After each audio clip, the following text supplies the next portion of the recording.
अस्सलाम वालेकुम people, welcome to defence outpost. तो पाकिस्तान में ये डिबेट काफ़ी एक लंबे अरसे से चल रही है कि पाकिस्तान एयरफोर्स को अब एक हैवी कैटेगरी का जो एक फाइटर बॉम्बर है उसको अक्वायर करना चाहिए, बिकॉज एग्जिस्टिंग हमारे एयरक्राफ्ट के साथ जितना वो पेलोड कैरी कर सकते हैं उनके साथ एक लिमिटेशन आपको देखने को मिलती है। मिसाल के तौर पर अभी करंटली बात करेंगे तो हमारी सर्विस में सिर्फ सिंगल इंजन एयरक्राफ्ट हैं, और सिंगल इंजन एयरक्राफ्ट जो है वो आपको पता है कि ड्यूल इंजन एयरक्राफ्ट के कंपैरिजन में भारी वेपन्स जो है वो लिमिटेड नंबर में उठा सकते हैं। उसके बाद उनकी जो रेंज है वो भी लिमिटेड होती है। तो इसी वजह से ये जो डिबेट है पाकिस्तान में काफ़ी अरसे से चल रही है कि एक हैवी कैटेगरी का जो एयरक्राफ्ट है उसको पाकिस्तान एयरफोर्स को अक्वायर करना चाहिए, और इसके लिए जो मोस्ट सुटेबल ऑप्शन सामने निकल के आता है वो चाइना का J-16 एयरक्राफ्ट है। और जिस तरह की उस J-16 एयरक्राफ्ट की स्पेसिफिकेशन है किसी भी एयरफोर्स के लिए वो एक आइडियल प्लेटफॉर्म होगा हैवी कैटेगरी के अंदर। तो काफ़ी एक यहाँ पर पॉपुलर डिमांड है कि पाकिस्तान एयरफोर्स को इस एयरक्राफ्ट को अक्वायर ज़रूर करना चाहिए, चाहे वो लिमिटेड नंबर में हो, लेकिन एक स्क्वाड्रन इस एयरक्राफ्ट का पाकिस्तान एयरफोर्स की सर्विस में ज़रूर होना चाहिए। और हम भी कहीं ना कहीं एग्री करते हैं कि ऐसा एयरक्राफ्ट जो है इस टाइम के ऊपर पाकिस्तान की ज़रूरत है। लेकिन क्या ये एयरक्राफ्ट एक्चुअली में हम अक्वायर कर सकते हैं, इस टॉपिक के ऊपर डिस्कशन करना काफ़ी इंपॉर्टेंट है,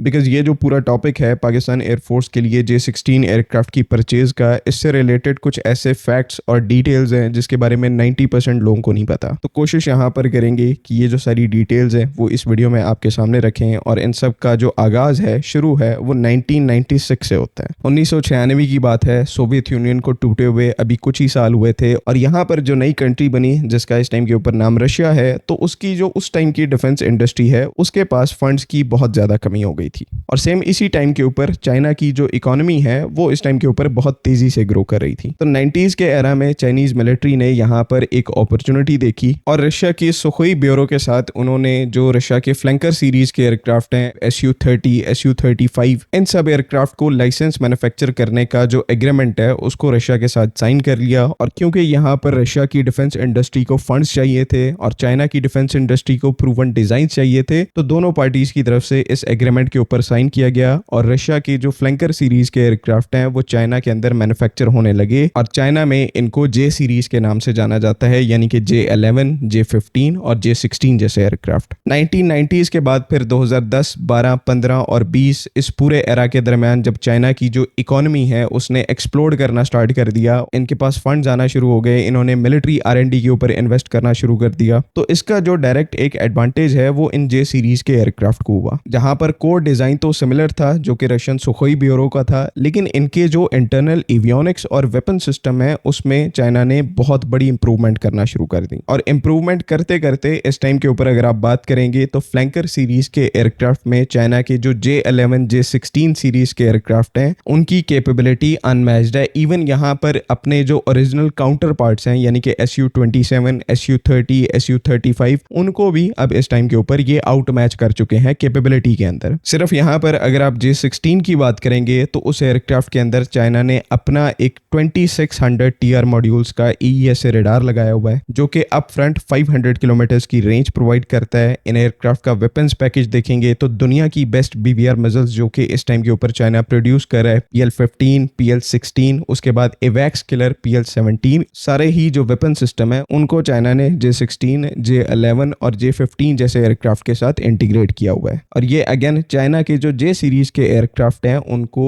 ओरिजिनल रशिया के जो फ्लैंकर सीरीज के एयरक्राफ्ट हैं उनसे बहुत ज्यादा केपेबल बनाता है। और एसेंशियली यही वजह है कि जब भी हम पाकिस्तान एयरफोर्स के लिए एक हैवी फाइटर एयरक्राफ्ट की बात करते हैं तो हम रशियन ऑप्शंस को कंसिडर करने की बजाय जो चाइनीज ऑप्शंस हैं उनकी तरफ ज्यादा फोकस करते हैं, बिकॉज वो इस टाइम के ऊपर मोर केपेबल एयरक्राफ्ट हैं और ऑलमोस्ट यहाँ पर एवरी एस्पेक्ट के अंदर अपने रशियन काउंटर पार्ट से मोर एडवांस्ड हैं। तो पाकिस्तान एयरफोर्स के लिए तो ये बहुत एक ईजी चॉइस है कि हम चाइनीज J-16 एयरक्राफ्ट को परचेज कर सकते हैं, लेकिन वो क्या कहते हैं कि चीजें उतनी आसान होती नहीं है जितनी कि दिखती हैं। ये समझने के लिए आपको दोबारा से 1996 में जाना पड़ेगा, जब रशिया की तरफ से अपने ये जो एयरक्राफ्ट के डिजाइन्स हैं फ्लैंकर सीरीज की फैमिली के, उनको चाइना को सेल किया गया था, और एसेंशियली जो 1996 का लाइसेंसिंग एग्रीमेंट है वो साइन हुआ था। तो जब ये एग्रीमेंट साइन किया गया, रशिया ने यहाँ पर एक स्पेसिफिक क्लॉज इस एग्रीमेंट के अंदर ऐड करवाया, जो कि एक्चुअली में काफी ज्यादा क्लेवर था। और इस क्लॉज का मतलब यहाँ पर ये था कि चाइना यहाँ पर J सीरीज के जो एयरक्राफ्ट हैं जो कि रशियन डिजाइन से मैन्युफैक्चर होंगे उनको चाइनीज मिलिट्री के अलावा किसी और कंट्री को सेल नहीं कर सकता। और ये एक बहुत ही ज्यादा स्मार्ट कंडीशन रशिया ने इस वजह से रखी थी कि ऐसा ना हो कल को चाइना के जो J11 J16 सीरीज के एयरक्राफ्ट हैं वो रशिया की डिफेंस मार्केट को ख़राब करें और रशिया के जो Su-30 Su-35 एयरक्राफ्ट हैं उनकी जो पूरी मार्केट है उनको कैप्चर कर लें। बिकॉज कहीं ना कहीं रशियंस को भी आइडिया हो गया था कि चाइना की जो इकोनॉमी है और इनकी डिफेंस इंडस्ट्री किस तरह से बूम करेगी,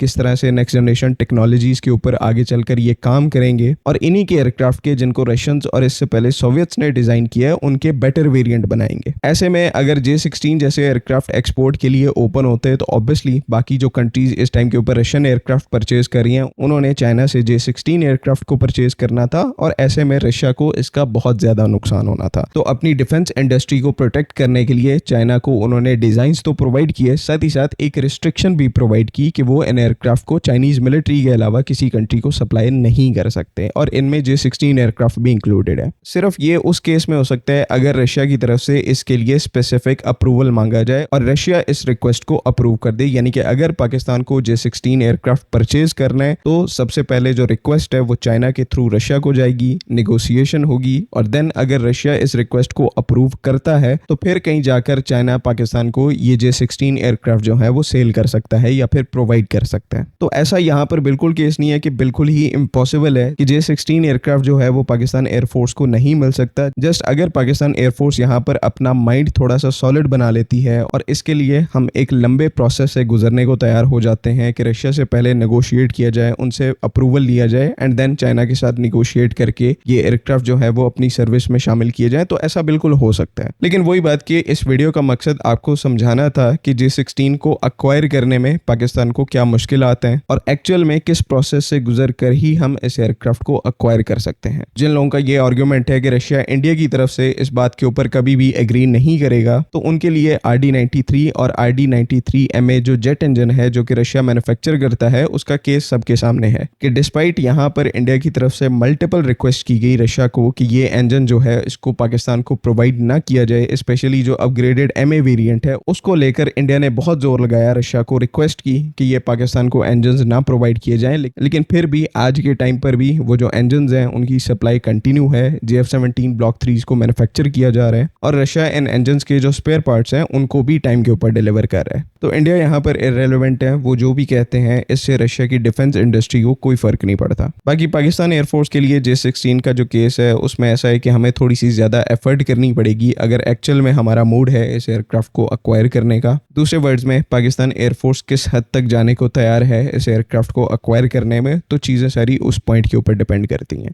आई होप कि J16 से रिलेटेड आपको ये जो टॉपिक है इसकी बेटर अंडरस्टैंडिंग हो गई होगी। अगली वीडियो तक के लिए अल्लाह हाफिज़। पाकिस्तान जिंदाबाद।